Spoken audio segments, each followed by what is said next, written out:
Young girl took over her sick mother's job cooking at a ranch.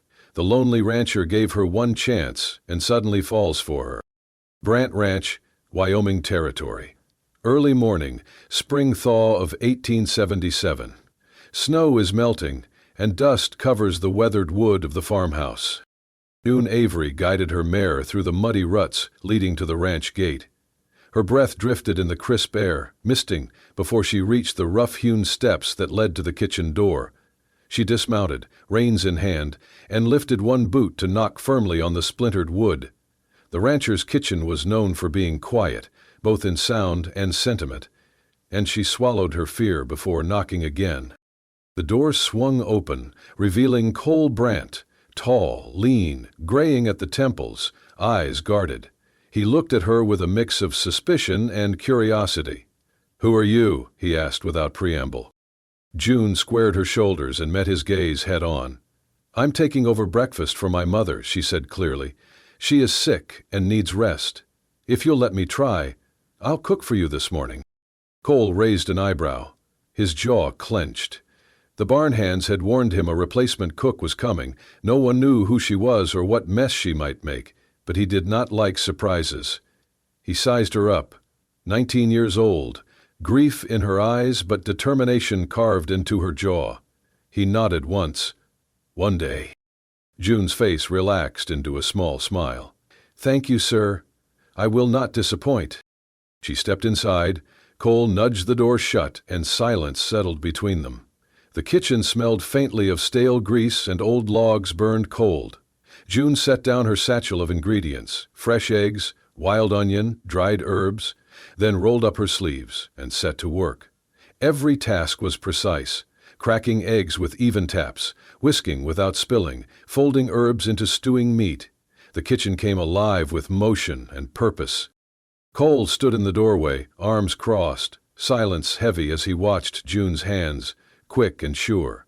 He had not expected competence. He had expected chaos.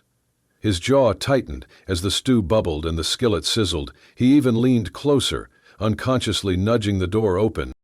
June paused, glanced toward him, then turned back to the stove. She ladled meat and gravy into a cast-iron pot and set it carefully on the table. She whisked the eggs into a pan, steam rising like memory. She placed a single slice of bread beside each serving plate. It was simple, honest food, rustic but filled with flavor. The aroma drifted through the kitchen and into the adjacent dining area, where Cole stood, unmoving. He stepped forward and picked up the ladle, a single spoonful of stew. The warmth fogged his gaze. He brought the spoon to his lips and paused, then ate. The stew was rich, savory, with herbs he did not recognize but responded to in his chest with something unexpected: comfort. He looked at June. She stood straight by the stove, heart pounding, but her face calm. He did not speak. He turned and trudged outward, then paused, then walked back into the kitchen and set down a pitcher of milk with a quiet clink. June caught her breath. Cole's eyes met hers once, lingered. Then he returned to the door without another word. June began plating eggs and toast as the ranch hands filed in. They took their seats, cast doubtful glances, but tasted the food. Soon only spoons and forks moved. Quiet fell over the long table except for the occasional soft murmur. Good. Simple. Thank you. Envy followed them from several high windows. By the time they finished, every plate was clean. June silently cleared them from the table and began washing dishes. Cole lingered nearby. He said, "That was good."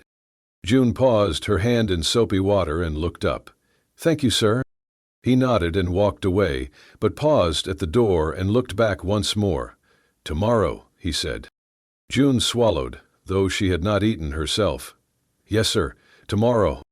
Cole nodded again and stepped outside. The door closed, and June exhaled deeply, washing her hands with purpose. Cole had been ready to dismiss her, ready to upset the stew pot in disdain. But the scent arrested him. The taste surprised him. And for the first time since his wife died, someone had earned more than a passing nod in his kitchen. That same morning, shortly after sunrise, June stepped from behind the counter, heart pounding as she watched ranch hands eye the breakfast she had laid out: golden cornbread muffins, crisp bacon, and scrambled eggs with wild herbs. The long, rough-hewn table was filled with skeptical faces. Word about the new cook had spread fast, and expectations were low. "Corn muffins?" A cowboy sneered, slicing one open. "Bet it's dry as Kansas." He took a bite. Heads turned. His eyebrows shot up. He swallowed, relaxed, and took another. A quiet murmur followed. "Not bad?" A burly ranch hand dipped his fork into the eggs. "Herbs from the garden?" he asked, surprised. June nodded and wiped her hands. The men ate respectfully, breaking the silence only to say, "Real good, and taste like home." June exhaled slowly and began clearing the table, filling pitchers with water and milk, wiping crumbs into a bowl. She avoided glancing at Cole, who sat at the head of the table. He never ate breakfast with them, but she felt his gaze as she worked. Once the last plate was cleared and the table wiped, June turned. She expected nods, maybe a polite word. Instead, she found Cole standing by the table, staring at the crumbs. He nodded once, turned, and left without a word, leaving silence behind. June blinked, searching his face. He didn't return. She washed dishes in focused silence, turning mugs upside down, wiping the stove, folding cloths. Each movement spoke of respect for her craft and respect for those who used it. Outside, morning light shifted through drifting clouds. Ranch hands trickled out, heading to chores. June lingered at the sink, listening to empty kitchen echoes. Then she saw it. On the step by the door, a bottle of fresh milk. Dawn dew glistened on its glass surface. No note, no flourish, just milk. Her breath caught as she lifted it, cold and kind. She read the label. It came from the ranch herd. It had been years since she'd tasted milk so fresh. June stood quietly, hand resting on the bottle, then whispered, "Thank you, sir." She gently placed it on the counter, then returned to her work, her heart lighter. The day continued without fuss. June prepared a hearty midday lunch, seasoned beef stew, baked beans, and crusty bread.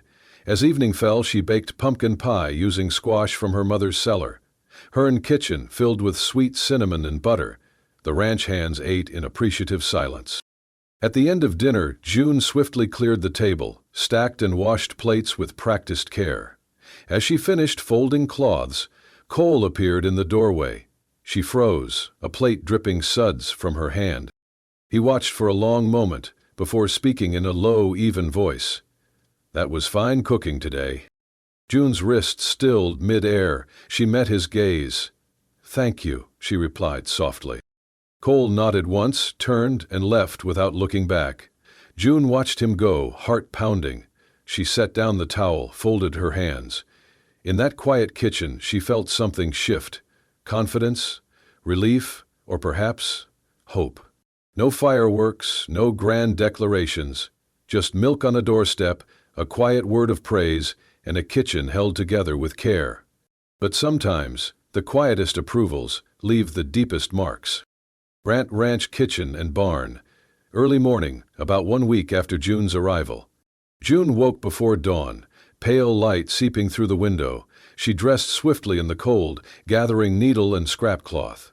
Outside, patches of snow lingered in the shade. She slipped through the kitchen door and stitched a neat knot in the torn corner of the curtain, each careful pass of the needle closing the tear. The curtain fluttered quietly as she stepped back. Next, she moved to the hitching post. Horses huffed in the cold air, steam drifting from their nostrils. June used a barn fork to sweep snow from the troughs and clear the path so they could drink. It was quiet, humble work, but it did not go unnoticed. Cole appeared in the doorway, coffee in hand. He paused, put down his mug, touched the fork's handle, then walked away without a word. June returned to the kitchen and began preparing blueberry pie. She mixed flour, wild berries she'd picked earlier, sugar, eggs, and fresh milk from the bottle Cole had brought. She added a dash of cinnamon, careful to keep the crust flaky. As the dough rose, she cleaned every counter and stockpot in rhythmic motion. At 7:15, ranch hands filed in for breakfast. Cole lingered in the doorway longer than usual, relaxed as he leaned against the frame. The smell of warm pie filled the kitchen. June pulled the pie pan from the oven and placed it on the table, cutting generous slices and serving them with mugs of coffee. The men murmured in surprise and delight. Cole looked at June, seeing not just the pie, but her care in making it, unasked for. He realized she had come not merely to cook, but to nurture. After breakfast, June headed out to the barn to stack firewood. 2 cords of split hardwood waited. Instead of reaching for the maul, Cole appeared and lifted heavy logs onto the rack while she carried smaller pieces. Their shared labor made no noise, just the sound of boots on straw and logs settling in place. June smiled. Cole nodded once, and they continued in companionable silence. Later, Cole found June washing dishes. The screen door hinge squeaked. Without a word, he tightened the screw, tested the swing. It closed with a soft click. He removed his gloves, set them on the counter, and left the kitchen. That evening, June prepared vegetable stew with tender beef simmering slowly. She added spoonfuls of berry compote onto sliced bread, making open-faced berry toast garnished with mint from a pot by the window. Just as she was slicing bread, the knife slipped and nicked her palm. She gasped, dropped the loaf, and pressed her hand to her heart as blood welled. The room went still. Cole was at her side instantly. He pressed a cloth over the cut, running his fingers gently under cold water. June's breath caught. Only the crackle from the hearth filled the room. He wrapped fresh linen around her palm, fingers deft but trembling, not out of shock, but something tender. As he tied a tight knot, his eyes met hers. She nodded silently, voice soft. "Thank you, sir." Cole pressed a finger under her wrist to check her pulse. "Good," he said softly. "You eat with them tonight. I'll tend the stew." June swallowed, warmth blooming in her chest. At dusk, she took a seat at the table, cloth still wrapped around her palm, and ate with the ranch hands. Cole arrived with bowls of stew, placing one in front of her and holding her gaze. She offered a small smile. When she finished, she reached for her bowl. Cole took it from her, walked her to the counter, filled it with water, and washed it. Their hands brushed as the bowl passed between them. June's heart fluttered. Cole paused, then looked into her eyes and nodded, a wordless acknowledgement that something had shifted. Twilight settled. June cleared more dishes, while Cole lingered in the doorway. He stepped forward, picked up the milk bottle, refilled her pitcher, and set it next to her elbow. Their fingers brushed again. June felt a warmth surpassing the hearth's glow. Cole lifted his cap, scratched at his stubble, and surveyed the kitchen. Neatly stacked firewood, the patched curtain, the washed dishes, and June's quiet composure. He nodded, turned, and stepped into the dusk. June exhaled, rinsing her hands in clean water. She sensed that unspoken things, quiet acts of care, were building something fragile but strong between them, gestures that spoke louder than words. A cold winter evening, just after dusk, June slid the pan from the wood-fired oven, careful not to tilt the golden-crusted pie she had baked for the ranch. Snow pressed against the window panes and flickers from the hearth lit her rosy cheeks. She placed the pie on a low table by the fire, then pulled up a sturdy wooden chair and sat a few feet away, tending the embers' glow. Moments later, Cole stepped in silently. He carried nothing. He sat on a rough bench by the hearth, not at the table, but close enough. Smoke curled above him as he exhaled, watching June with a steady calm. She resisted glancing at him at first, then felt the quiet curiosity of his gaze pulling her attention softly his way. She cleared her throat. "My mother used to make this every winter. She said it would warm hearts when the frost had worn everyone down." She watched him. Cole nodded. "I grew up in Nebraska. We had a small pantry, but Mother always found room for pie." He did not respond, not immediately. He shifted, his boots scrunching on the hearthstones. Finally, he spoke, his voice low and thoughtful. "Someone else baked pies like this once." June paused. The hearth crackled. "Who?" she asked, gently. He sighed. "A woman I lost. She used to press a grain of wheat into the top crust, said it was for good fortune. He sounded distant, as if seeing something behind her. June's fingers stilled. She lifted a forkful of pie to her mouth. The taste was sweet and warm. She folded her hands. "I did not know." He said nothing more. They ate in companionable quiet, the warmth slow and steady around them. When the last bite was gone, June offered tea. Cole nodded, then lingered with his mug at the sink. She washed their cups, hands braced on the edge. After she put them down, she noticed it. By the hearth, tucked under a stone, a small shard of wood, intricate, carved with the pattern of a wheat ear. Her eyes flew to Cole, who stood with his back to her, quiet as the falling snow outside. She understood without words. That symbol, grain of wheat, was exactly what he had described, and it lay in his handcrafted touch. Tears pricked as her breathing caught. She knelt by the hearth and touched it, rough and smooth under her fingers, willingly placed, not lost. Cole swallowed, voice soft. "It's for protection, for this house, for whoever makes it warm." He did not meet her eyes. Her heart hammered. "Thank you," she whispered. "It is—" She paused, astonished by how the gift felt more personal than words. He closed his eyes. A single breath. June rose slowly, moving toward him across the glowing hearthstones. She laid a hand gently on his arm. "It means more than you know." He looked down at her hand, then at the carved wood. His voice was rough. It needed a place. They stood that way, the fire crackling as if in applause.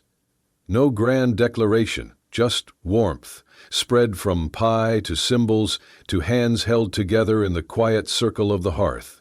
June realized that the wheat carving was the symbol from Cole's wedding pie, his unspoken token of acceptance and memory. As she held it, Cole's fingers trembled, an unspoken admission of the past shared and the present being shaped between them. A week later, late afternoon, mild autumn day. June stood by the stove, stirring a simmering pot of stew for supper. The ranch was quieter than usual. Her mother's letter lay open in her apron pocket, its final words weighing heavy in her mind. "My fever's back. I need you home soon." She had delivered breakfast with a polite smile and worked the day as usual, but every chop of vegetables, every ladle of broth, felt tinged with farewell. She cleared a spoonful for Cole as he entered the kitchen. He stood at the door and watched her without stepping closer. "Mother is worse," she said softly, placing the bowl in front of him. He glanced down and nodded, troubled. "After this week, then?" he asked, voice steady, but his eyes bared the question she had not wanted to ask.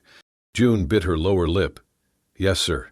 I must go home to help her get well. She cannot cook for the ranch alone." He did not reply. He lifted the bowl and drank the stew, eyes distant. A foreman walked in. Cole nodded to him. June retreated to the counter, clearing plates with mechanical motions. Over dinner, word spread quietly. June was leaving.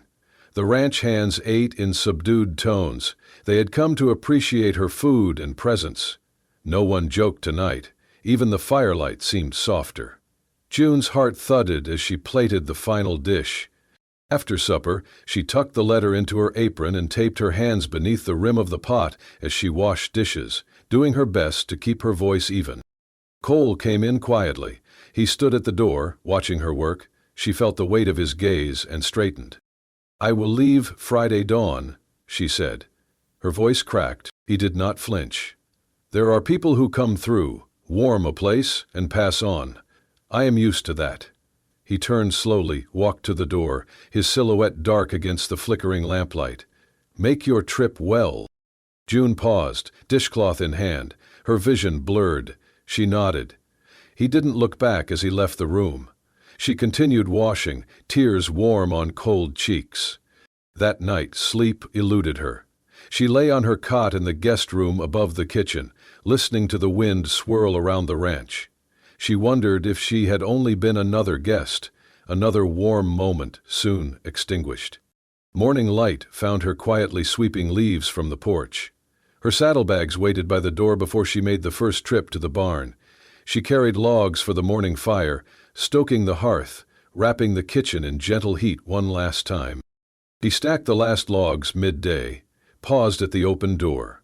She looked across the expanse of Brant Ranch, corners she had cleaned, herbs she'd planted at the window, a warm feeling she thought, hoped, might stay.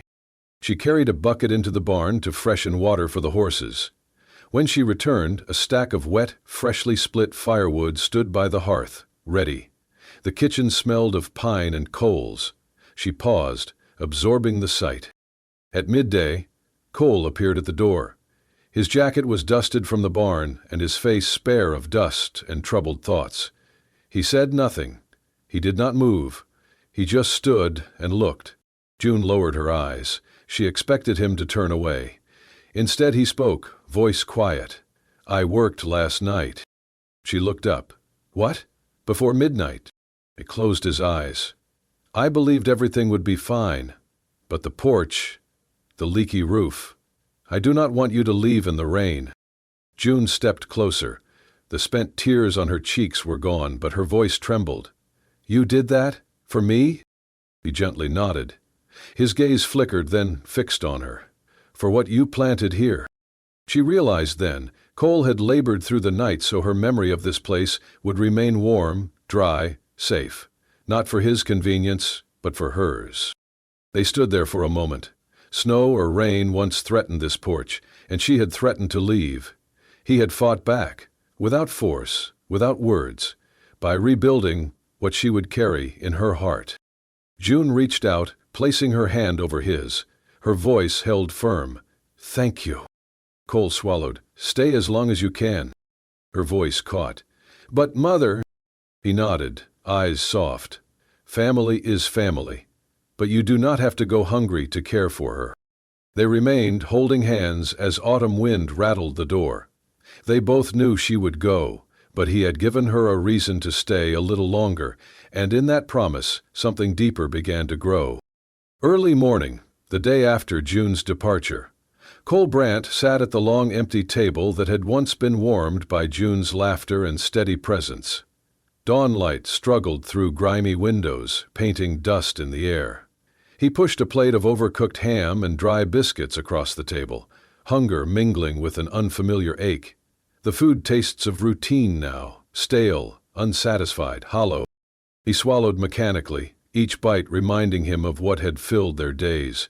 June had left before dawn, and silence now echoed in her absence. The ranch hands filleted through eggs and sausage without noticing his still, distant posture. Cole stood abruptly and walked to the counter. He pulled open the drawer where June's satchel had been. Inside lay a folded scrap of paper. His name marked it. "Cole," he hesitated. It was June's handwriting, tidy with a charm all her own. Unfolding it, he recognized the script immediately, a plum pie recipe, annotated with a few smudged notes in the margin. Beneath it, she'd added a few lines in delicate cursive. "Thank you for letting me care for your kitchen. And maybe for letting me care for your heart, just a little." Cole traced each word with a trembling finger. His chest tightened. He read the lines again, part through his lips, part in his mind, until he had memorized each phrase. He closed his eyes, leaning his forehead against the countertop. Outside, the wind rattled the windows. He could almost hear her stirring early, opening that same drawer to check the recipe before baking. He sat back down at the table, unfolding and rereading the note until his fingers clasped the paper with such force that the edges creased. Tears welled in his eyes, warm, unbidden.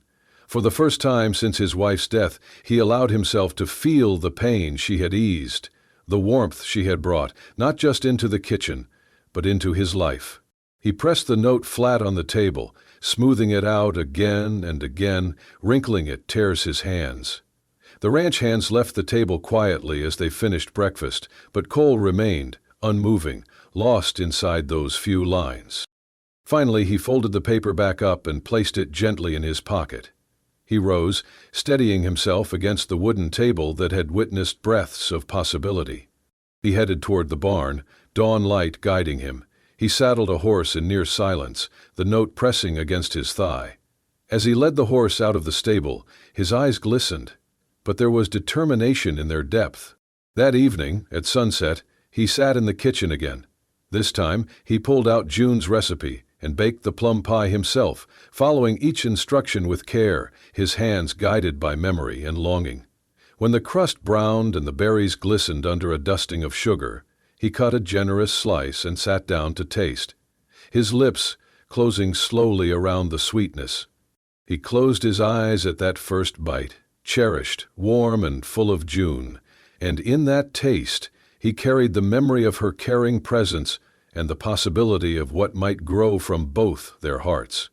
In that quiet kitchen, with the lingering taste of pie and love, Cole realized he could still feed something true, and he would wait until she came back, or until he had found the courage to invite her home again. June's hometown, now with a small eatery. A few weeks after June's departure, early afternoon, Cole Brandt guided his mount down the dusty main street of the small town, a modest cluster of shops, stables, and the newly opened eatery fronted with a painted sign, Avery's Table. He dismounted and latched the reins, his fingers lingering on the leather strap. He carried a pie dish wrapped in cloth, the familiar shape warming his heart more than the spring sun. He paused before the door, taking in the sight. June's mother, sturdy and smiling, placing chairs outside the eatery. Warmth radiated through the open window. Cole took a breath and stepped forward. The bell above the door jingled softly as he entered. His eyes adjusted to the glow of the wood stove, the aroma of spices, and the sight of June behind the counter, her hair pinned back, hands lined with honest work. She looked up as he entered and froze. The world still. "Good afternoon, ma'am," he said quietly, voice rough. He set the pie down gently on the counter.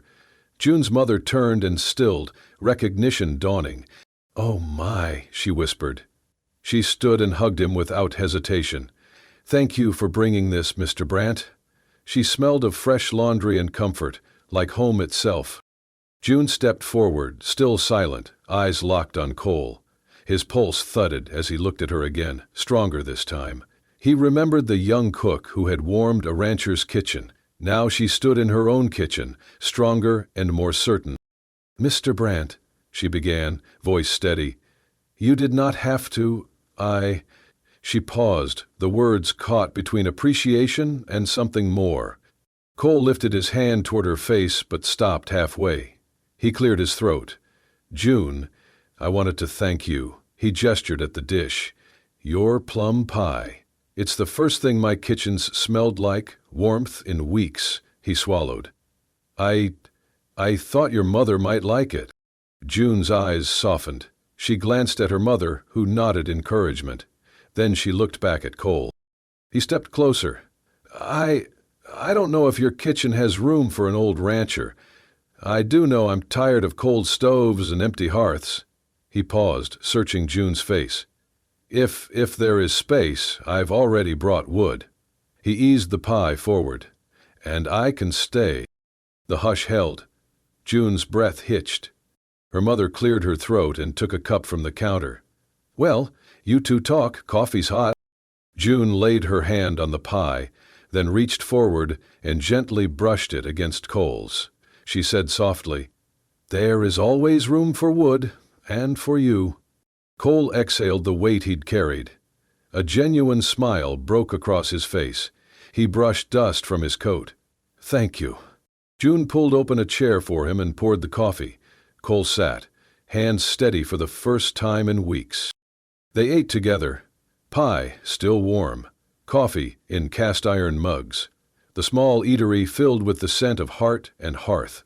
Cole watched June serve a plate to her mother and then hang coats by the door. He looked back at her. She was home, and he was ready to build a place here. He lifted his mug. "To warmth," he toasted quietly. June smiled as she lifted hers. "To being home." They drank. The old hurt faded like smoke on a spring breeze. A new warmth grew between them, built on kindness, curiosity, and that first plum pie recipe. It was not a grand declaration. It was a beginning.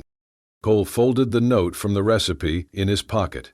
He had brought more than wood, he had brought himself, and he would stay.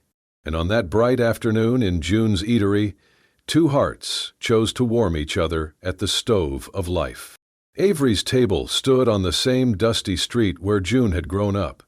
It was late spring, exactly 1 year since she opened the eatery. In that time, the humble roadside shack had blossomed into a beloved community spot. A hand-carved golden ear of wheat crowned the wooden sign above the door, a symbol of warmth, harvest, and hope that June and Cole had designed together. Mid-morning light streamed through clean windows, illuminating tables and drifting moats. June stood before the hearth, pulling freshly baked cornbread from a cast-iron skillet. The warm scent mingled with laughter of customers, finishing biscuits and sipping coffee. Cole leaned over a tabletop, polishing it attentively. His sleeves were rolled up, revealing strong forearms, hands once accustomed to splitting firewood and mending fences, now refining dining tables with care. June paused and watched him for a moment, smiling quietly as he moved naturally in the space. Outside, June's mother sat on the porch swing, knitting softly, her shawl draped over her shoulders, gray curls tousled by the breeze. She glanced between her daughter and daughter-in-law, her heart swelling at seeing this rancher settled in her home. By late morning, the lunch crowd had arrived. Locals, traveling wagon hands, families curious to taste June's cooking. Plates emerged with savory stew, fresh-baked bread, green beans from June's garden, and cherry cobbler topped with cream. Conversations rose in contented murmurs. People didn't just come for food, they came for community, nurtured by good meals and genuine care. At the back, a chalkboard announced June's heirloom cornbread and Cole's Ranch House Bliss stew. The hand-lettered special reflected their partnership, her cooking, his hospitality, their shared story. June carried a steaming tray into the dining room. Cole stood as she approached, nodding as he polished a table. "That smells wonderful," he said softly, pleased. June placed the tray on a nearby table. "Thanks for helping," she replied quietly as he stepped forward to inspect the bowls and plates. Just then, a little girl from the neighboring farm peeked inside and pointed. June knelt, offering her a cornbread muffin. The child's eyes lit up. June slid the muffin across the counter to Cole. He knelt too. The girl smiled and ran off, clutching her treat. June rose, brushing flour from her hands, and returned to the counter where Cole polished a lamp. She placed a hand gently on his shoulder and whispered, "The hearth is warm today." Cole glanced up. "Might be the wood," he replied, gazing at her. Their eyes met, and time seemed to pause. "You or the wood," June said, pressing her fingers on his shoulder. He closed his eyes for a moment, then reached up to tuck a strand of hair behind her ear. "Thank you for keeping this place burning," he said. At that moment, June's mother entered with a freshly knitted scarf. "For Cole," she said, draping it around his neck. Homecoming warmth. She wrapped them both in a familial hug. The scent of wool and love surrounded them. The sun shifted, late afternoon light glowing golden. Customers rose, gathering to-go containers, warm farewells, and friendly hugs. Brian, the local farmer, patted Cole on the back. "Best stew this side of the prairie," he said. A schoolteacher thanked June for hosting a class lunch. The front door closed gently. June turned to Cole, who gazed out at the remaining diners. His eyes sparkled. She met his look, and their hands found each other across the counter. They stood quietly as the light softened, bathing the eatery in lingering warmth. June placed her hand on Cole's arm and said, "It is warm now." Her voice held calm contentment. He leaned close, forehead brushing hers. "Because you never gave up on this kitchen, or on me," he whispered. She pushed her AirPods button to report and said that the lights were on. Who was looking at her? June closed her eyes, heart full. "This fire is ours," she replied. They embraced as the last customers left and the porch light flickered on. The golden wheat sign Avery's table hung above them. Inside, the hearth glowed. Outside, night settled over the town. In that moment, The hearth was more than a kitchen centerpiece. It was a testament to rekindled love, rooted in careful hands, shared meals, and a home welcoming a rancher brave enough to stay. As stars blinked overhead, June laid her hand gently on Cole's shoulder and whispered again, "It is warm because of you." If this story warmed your heart like a hearth on a winter morning, then saddle up and stay a while. Love in the Old West wasn't always loud. Sometimes it was baked into cornbread, stitched into scarves, or spoken in the quiet way someone stays. June and Cole's story reminds us that even the loneliest hearts can be rekindled by kindness, and sometimes the best love starts with a simple meal shared across a wooden table. If you want more stories like this, tales of honor, healing, and heartache set against the rugged beauty of the American frontier, then subscribe to Wild West Love Stories. Hit that bell so you never miss a tale where bullets missed but hearts didn't. Thanks for riding with us. We'll see you at the next campfire.